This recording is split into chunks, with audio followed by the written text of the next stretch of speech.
दोस्तों जैसा कि तुम सबको पता ही है कि साउथ इंडस्ट्री से जब सिनेमा आता है तो वो एक भगवान की तरह माने जाते हैं और उनकी अगर तुम अवहेलना करते हो तो तुम एक तुच्छ किस्म के प्राणी हो जिसे इस समाज से बहिष्कृत कर देना चाहिए। रिव्यू करने की उस बंदे के पास तमीज नहीं है। DS शुक्ला सुधर जाओ। खैर, इस तरह के ढेर सारे कमेंट तो अपने पास आए ही कल के वीडियो में, जब मैंने मार्टिन के टीजर की थोड़ी अवहेलना कर दी और चाचा चौधरी को बताने की कोशिश करी कि चाचा इतना भी दोगलापंती अच्छी नहीं होती है, हिपोक्रेसी की भी सीमा होती। कल के वीडियो में मैंने आप सबसे कहा था कि इस टीजर के बारे में मैं एक बार एक्सप्लेनेशन वीडियो जरूर बनाऊंगा और ये समझाने की कोशिश करूंगा कि आखिर क्या प्रॉब्लम है। जहां पर साउथ इंडस्ट्री एक तरफ अच्छी खासी मूवीज भी निकाल रहा है, इवन कन्नाडा इंडस्ट्री की बात कर लो तुम, तो वहां से जो मूवीज निकल के आती है, जो उनका स्केल होता है वो काफी बेहतरीन होता है, लेकिन सबका नहीं। भाई साहब, तुम जब 777 चार्ली देखते हो या फिर KGF चैप्टर 2 देखते हो, KGF चैप्टर 2 भले ही लार्जर देन लाइफ स्केल का सिनेमा होता है, लेकिन वो इतने कन्विंसिंग तरीके से बनाया जाता है, जो उस पूरे एटमॉस्फेयर पे डेवलपमेंट डाल के देते हैं वो लोग,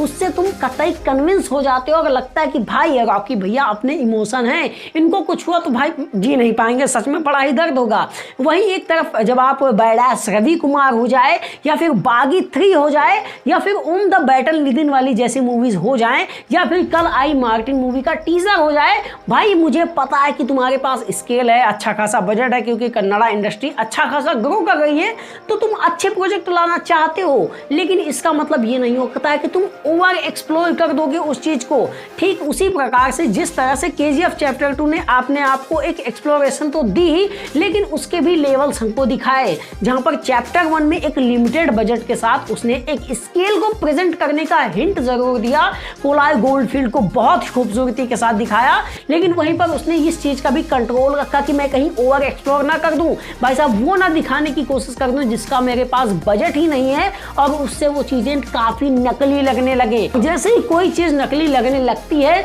सिनेमा व्यूअर्स उससे कन्विंस होना बंद कर देते हैं और इसका इंपैक्ट ये पड़ता है कि भाई पिक्चर मजा नहीं देखे जाती है। अब एज लाइक तुम पठान का ही एग्जांपल देख लो, भाई साहब पिक्चर ने अपने आप को एक्सप्लोर करने की कोशिश करी है, लेकिन फिर भी कुछ चीजें लिमिट में ही करी हैं। 150 प्लेन्स एक साथ तो नहीं उड़ा दिए ना, 150 रॉकेट एक साथ तो नहीं छोड़ दिए ना, क्योंकि उन्हें भी पता है कि 250 करोड़ ही है मेरे पास, आदि पुरुष की तरह 600 करोड़ नहीं है, और 250 करोड़ के अंदर मगर मैं ओवर एक्सप्लोर करने लगूंगा चीजों को, तो अगर ओवर एक्सप्लोर करते करते बजट कम पड़ा तो नकलीनेस में आ जाओगे, पिक्चर वही मजा देना बंद कर देगी। हालांकि इन सारी चीजों को एक बेहतरीन डायरेक्टर ही समझ सकता है कि आपके पास स्केल कितना बड़ा है, आप कितना बड़ा दिखा सकते हो, वो जरूरी नहीं है, आपके पास वो जो स्केल है उसको तुम कन्विंस कितना कर लेते हो। और इसीलिए शायद से मार्टिन जैसी मूवीज के टीजर मेरे लिए काम नहीं करते हैं। तुम सोच के देखो कि उस टीजर के अंदर तुमको हर एक चीज दिखा दी गई है, बंदा टैंक से लड़ रहा है, बंदा कार भगा रहा है, बंदा बाइक भगा रहा है,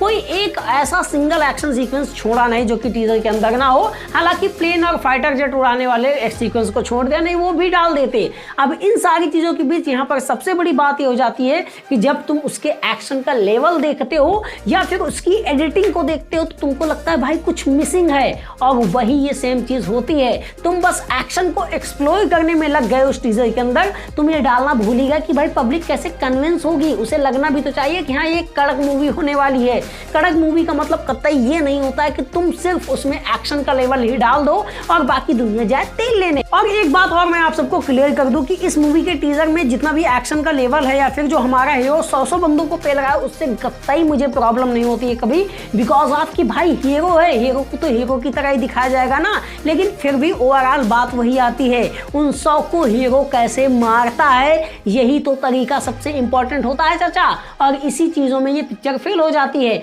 और ये एक बैडास रवि कुमार का सेकंड वर्जन बन के रह जाता है अकॉर्डिंग टू मी, जिसमें कुछ चीजें अच्छी जरूर थी, जैसे कि रवि बसगो सर का ऑलवेज म्यूजिक जो कि हमेशा अच्छा ही होता है, KGF वाली चुराई गई सिनेमाटोग्राफी और उसके शॉट्स की वजह से वो काफी डार्क टोन लगता है उस मूवी का, जो कि अच्छा लगता है अंटिल जब तक हमारे हीरो भाई साहब की एंट्री नहीं होती है। खैर, आपका इस मूवी के टीजर के बारे में और ये कन्विंसिंग वाले मैटर के बारे में क्या कहना है? आप क्या सोचते हो कि मूवीज को किस तरह से बनाया जाना चाहिए? स्टैंडर्ड दिखाने के चक्कर में हमारे जो डायरेक्टर लीपा पोती करते हैं, इनके बारे में तुम्हारा क्या कहना है? ये सारी चीजें तुम कमेंट सेक्शन में बताओ। और सबसे बड़ी बात की उम्मीद करता हूँ आपको आज का वीडियो भी पसंद आया होगा। वीडियो पसंद आए तो उसको लाइक कर दो, तुम चैनल को सब्सक्राइब करके जा सकते हो। मिलेंगे किसी अगले वीडियो में। Okay bye.